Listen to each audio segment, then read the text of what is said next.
Friends, welcome back to Haridas diary. இன்றைக்கி நம்ம சேனலில் சிக்கன் பிரியாணி சூப்பராக எப்படி பண்ணுறதுன்னு தான் பார்க்க போகிறோம். வாங்க வீடியோக்குள்ளே போகலாம்.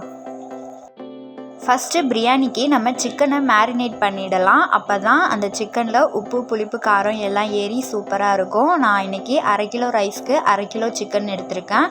ஃபஸ்ட்டு 1/2 டீஸ்பூன் இஞ்சி பூண்டு விழுது சேர்த்துக்கலாம். அடுத்து 1 டீஸ்பூன் நல்ல கெட்டியான தயிர் சேர்த்துக்கலாம்.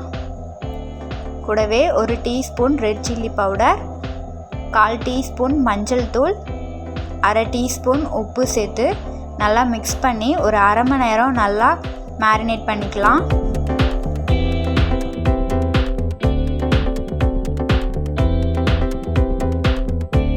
இப்போ சிக்கனை மசாலா கூட நல்லா மிக்ஸ் பண்ணியாச்சு. இது ஒரு 1/2 மணி நேரம் நல்லா இருக்கட்டும்.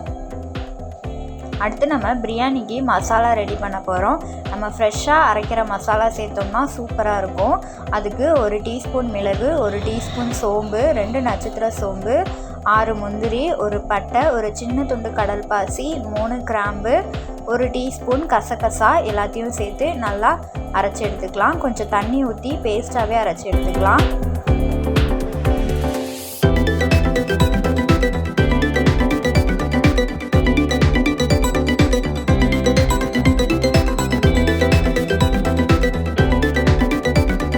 பிரியாணி செய்கிறதுக்கு அடிகடமான பாத்திரமாக வச்சுக்கோங்க. இப்போ 50 ml ஆயில் சேர்த்துக்கலாம். கூடவே 1 டீஸ்பூன் நெய் விட்டுக்கலாம். நல்லா ஹீட் ஆனதுக்கு அப்புறமா 1 பட்டை, 1 பிரியாணி லீஃப், 2 கிராம்பு, 1 நட்சத்திர சோம்பு பிடிச்சதுக்கப்புறமா 300 கிராம் வெங்காயம். இதை நல்லா வதக்கி விட்டுக்கலாம். இது நல்ல ஒரு ப்ரௌன் கலர் வரணும், அது வரையும் நல்லா வதக்கி விட்டுக்கலாம்.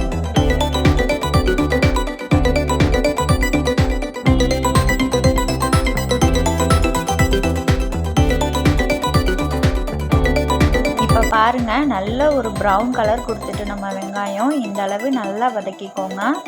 இப்போ நம்ம தக்காளி சேர்த்துக்கலாம். 200 கிராம் தக்காளி சேர்த்துக்கோங்க. சேர்த்துட்டு நல்லா வதக்கி விட்டுக்கலாம்.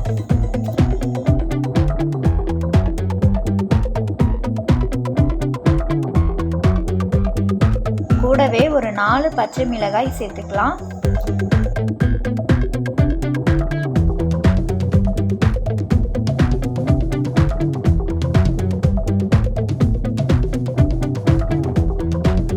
தக்காளி நல்லா வதங்கினதுக்கு அப்புறமா 2 டீஸ்பூன் இஞ்சி பூண்டு விழுது சேர்த்துக்கலாம்.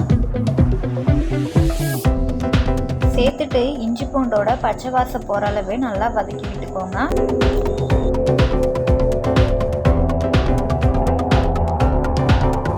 இந்த ஸ்டேஜில் ஒரு கைப்பிடி அளவு மல்லி இலை சேர்த்துக்கோங்க. கூடவே ஒரு கைப்பிடி அளவு புதினா, ஒரு 3 டீஸ்பூன் அளவு தயிர் விட்டுக்கலாம்.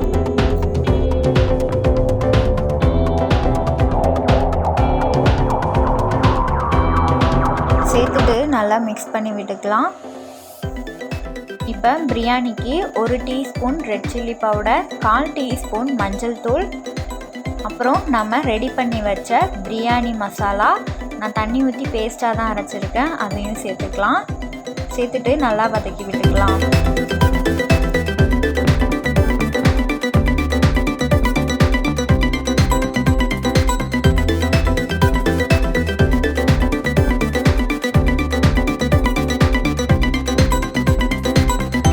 வதக்கினதுக்கு அப்புறமா நம்ம மேரினேட் பண்ணி வச்ச சிக்கனையும் இது கூட சேர்த்துக்கலாம்.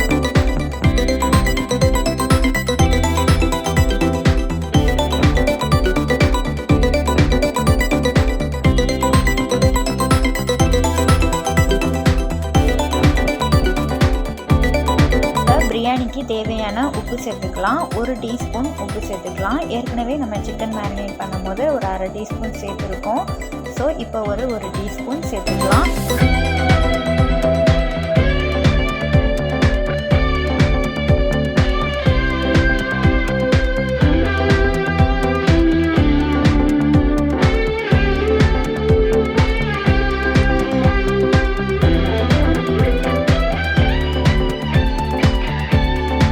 இப்போ பாதி லெமனோட ஜூஸ் சேர்த்துக்கலாம்.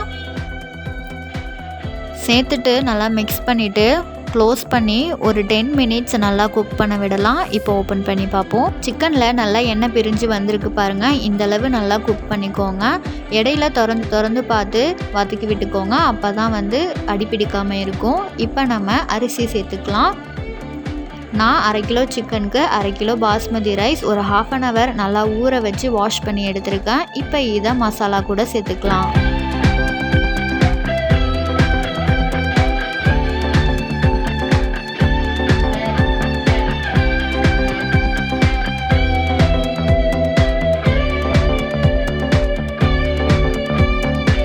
ரைஸ் சேர்த்ததுக்கு அப்புறமா பிரியாணிக்கு தேவையான அளவு தண்ணி விட்டுக்கலாம். 1 கப் ரைஸுக்கு 1.5 கப் தண்ணி சேர்த்துக்கோங்க, கரெக்டாக இருக்கும்.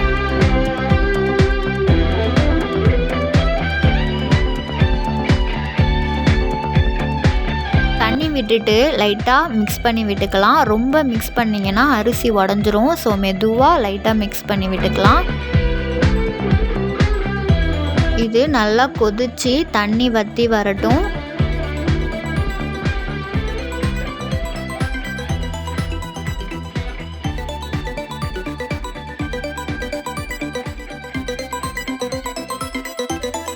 இப்போ தண்ணியெலாம் சுத்தமாக வற்றிட்டு இப்போ நம்ம தம் போட்டுக்கலாம்.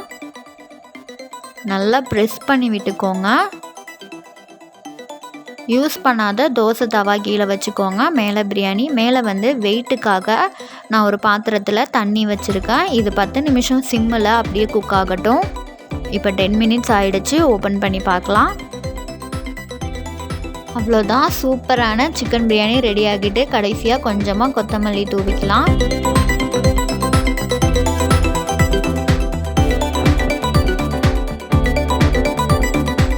எவ்வளோ பொலன்னு இருக்குது பாருங்கள்.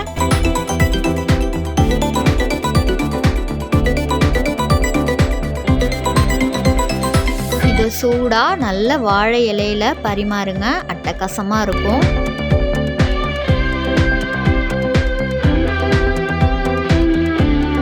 மேலும் ஒரு இன்ட்ரெஸ்டிங்கான வீடியோவில் சந்திப்போம். அது வரையும் டாடா, பாய் பாய்.